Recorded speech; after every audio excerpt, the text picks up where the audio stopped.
what you have is an economic collapse, and it's a global phenomenon today, and it was accelerated in March of 2020, right? The catalytic event, the catalyst for these things normally is a war on COVID, a war on currency, a war on a lot of things. We're fighting a lot of wars right now, and now we've got real wars, right? An actual war in Ukraine. Wars collapse currencies. They always have. World War I collapsed the currency. World War II also damaged the currency. You can actually trace it if you look at real estate values in the years that follow the war, right? So what we're doing is we're collapsing the currency, and you could describe the entire world right now as 8 billion people. There's one strongest currency, the dollar, which is losing 15 to 20% of its value a year. That's how fast it's bleeding out. You've got a set of currencies pegged to the dollar, Singapore, the Middle East, the euro, that are fairly close to the dollar. Then you've got a set of second-tier currencies, the peso and the Turkish lira and the like, and they're losing 40%, the ruble now losing 50% of their value a year. And you've got the third-tier currencies, the Venezuelan, the Bolivar, et cetera. They pretty much hyperinflate, they all collapse, and they're all going to dollarize.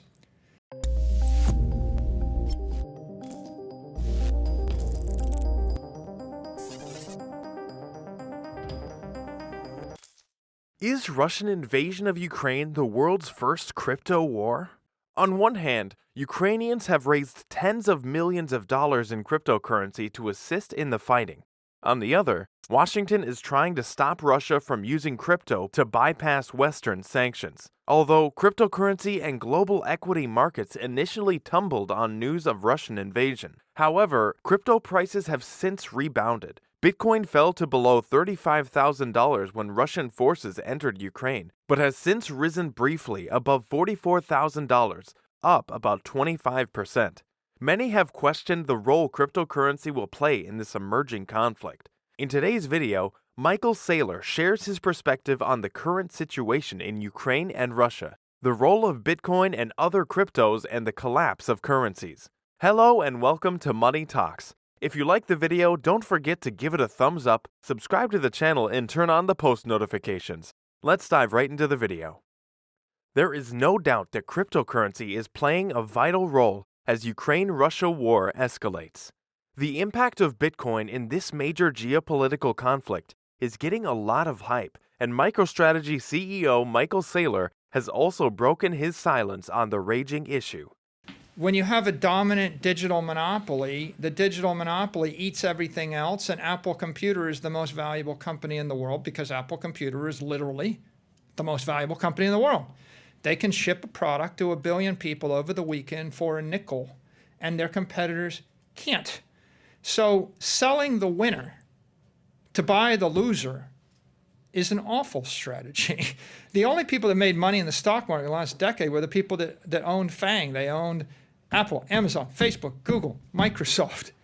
There's no diversification here at all. So if you're investing in a stable currency, you have to keep in mind that digital monopolies are dominant and they crush everything else, and everything else goes to zero. So the only everything else goes to zero. Name another retailer you'd rather own than Amazon. So you're saying Ethereum's going to go to zero? What I'm saying is that Ethereum's a different subject. We can talk about it in a bit. What I'm saying is, if you're a conventional investor, the winners tend to crush the losers by far. And so diversification of selling the winner to buy the losers is not a good idea.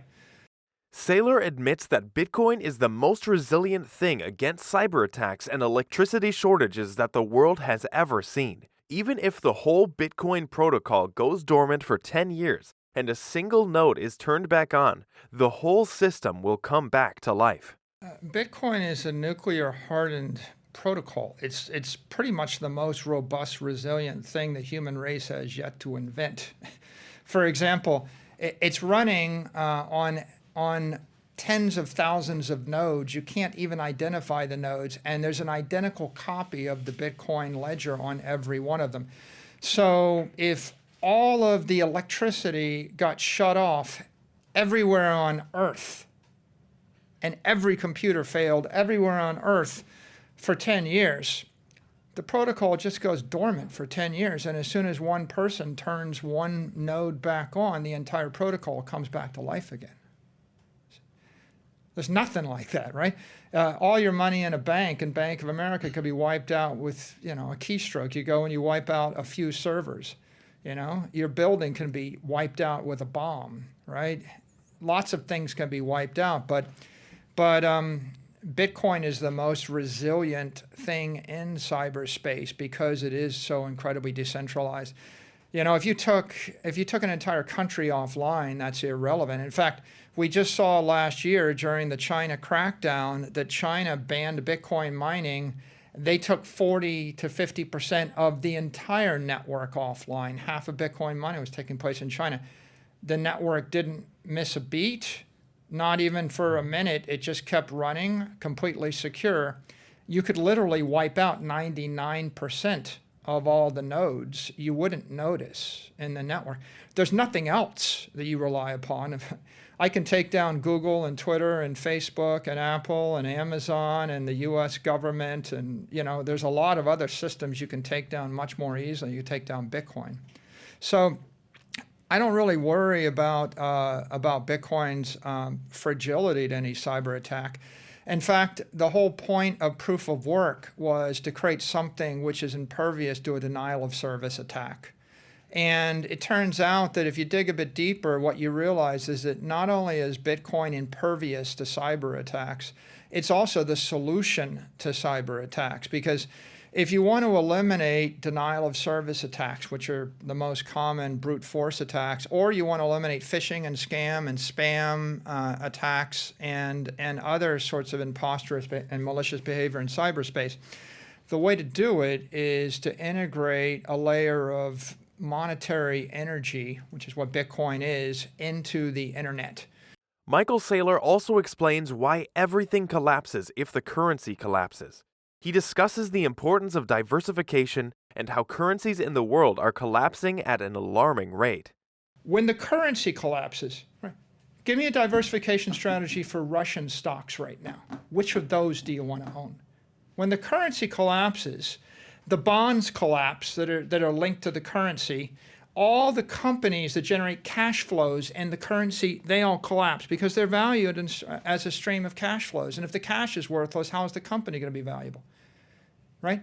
You sell beef in Argentina, the peso collapses. The people are buying the beef in pesos. So you want to sell the beef to Europeans for euros. The government passes a law keeping you from selling the beef or exporting your beef. Export controls come, wage and price controls come.